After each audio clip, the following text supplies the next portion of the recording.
tetapi oleh kerana tidak sesuai dengan kedudukan dia. Sebab itulah kedudukan manusia ni dia tidak sama.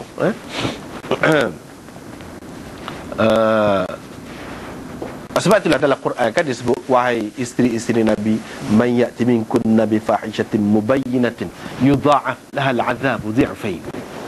Wahai isteri-isteri Nabi, sesiapa di antara kamu yang melakukan kekejian secara nyata, kekejian yang nyata, akan digandakan 2 kali ganda siksaan terhadapnya. Sebab apa? Pasal dia orang rapat dengan Allah Subhanahu Wa Taala. Kalau orang lain, dia 2 kali ganda. Sebab apa? Tidak layak dengan dia. Kalau pahala pun dia buat, boleh banyak juga. Sebab kita orang makan gaji lah, kita kata. Penat pun lagu tu, penat juga. Tapi kalau boleh pun boleh banyak juga dia. Sebab orang berniaga lah, kalau rugi berat. Kalau untung pun untung banyak juga. Begitulah. Jadi undang-undang itulah yang juga berlaku di sini. Misalnya kita nak tengok lagu mana hak dikatakan zam kepada nabi-nabi, ya sebenarnya tidak zam. Misalnya Nabi Yaqub pernah berkata, ini disebutkan dalam Quran sendiri, inni la yahzununi an tadhhabu bihi wa akhafu an ya'kulahu dhi'b. Ini Nabi Yaqub kata kepada anak-anak dia, ramai-ramai tu, abang-abang ni, bila mereka menyatakan keinginan untuk membawa Yusuf ni pergi main, pergi berkela sekali. Nabi Yaqub sebenarnya dia berasa tidak senang hati dengan anak-anak dia ni. Jadi dia buat alasan begitu. Jadi dia kata, aku sedih kamu nak bawa dia ni. Aku bimbang dia nanti akan dimakan oleh serigala. Kata Yaqub.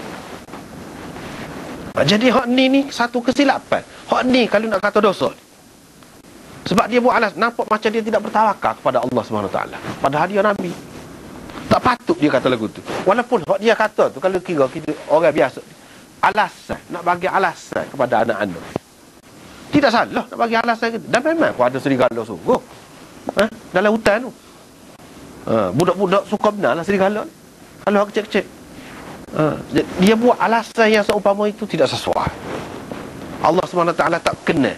Mungkin jadi orang boleh buat kesimpulan Nabi-Nabi ni pun lebih kurang orang lain juga, takut pada benda-benda biasa. Tak kena tu lah. Lepas tu kita tak boleh takut kau kepada serigala, Nabi ke apa. Tak boleh lah, tarah dia tu tak sesuai dengan dia. Tapi kalau mengikut kejadian semula jadi manusia ni, sebagai manusia, dia boleh juga takut pada benda-benda tu. Tetapi dia tak boleh menyatakan sehingga orang boleh faham gitu, dia ni lebih kurang orang lain. Itulah kalau nak katakan zam, kalau nak katakan dosa. Sebenarnya, yang mana sebenarnya tidak dosa. Tengok Nabi Musa.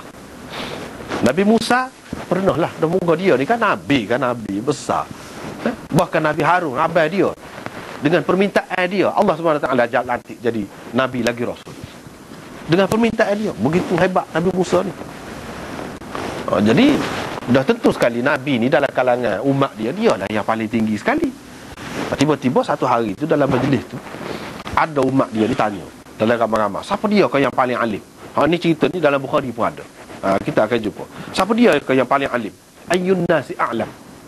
Siapa hak paling alim? Dia jawab, ana. Nabi Musa kata, saya. Allah SWT tak kena dia jawab lagu tu. Jawapan dia tu salah ke? Sebab dia kira muka dia Nabi. Tak ada lah orang lain lebih besar daripada dia. Hak lebih alim, hak nak tahu daripada Allah melalui wahyu ni, tak ada dah orang lainnya. Kalau kata bijak setara mana, tak boleh lawan hak wahyu. Jadi tidak salah dia kata tu. Tapi Allah SWT tak kena dia jawab lagu tu. Akibatnya Allah SWT kata ada. Jangan kata lagu tu, ada. Mungkin kena pergi cari dia. Nabi Musa terpaksa kena pergi cari, bawa anak murid dia, bawa bekal. Lepas tu nak tahu lagu mana, nak jumpa orang ni, dia royak gini-gini. Bukan main jauh, berjalan susah. Nabi Musa pasal apa? Nak bagi pengajaran. Ada lagi orang lain, wa'allamnahu min ladunna ilma. Hak kami ajar kepada dia daripada sisi kami ilmu. Jangan kata lagu tu. Mana hak moleknya kata Allahu a'lam, Allah lebih tahu. Tapi Nabi Musa kira kalau kata lagu tu nanti orang tidak ragu pula. Jadi kita nak katakan sebenarnya tidak salah kalau dia kata gitu dari satu sudut. Tetapi Nabi ni nak ayat kedudukannya tinggi, dia kena melera banyak perkara. Jadi sehingga mungkin orang nampak sombong, kau tak boleh juga. Tak boleh juga, walaupun betul dah. Cuba tengok Nabi Yunus, macam mana dalam Quran sendiri sebut, wa dhannuni idh dhahaba mughadiban fa dhanna an lan naqdir alayhi fanada fi dhulumat alla ilaha illa anta subhanaka inni kuntu minaz zalimin, dan seterusnya ayat tu. Wa dhannun, Nabi yang telah ditelan oleh ikan Nun itu, ketika dia pergi dalam keadaan marah kepada umat dia, marah, macam dia ingat kami tidak mampu untuk menghukumnya. Akhir sekali dia terpaksa menyeru ke Tuhan dalam kegelapan, dalam banyak kegelapan, duduk dalam perut lagi, dalam laut lagi, duduk baca la ilaha illa anta subhanaka inni kuntu minaz zalimin.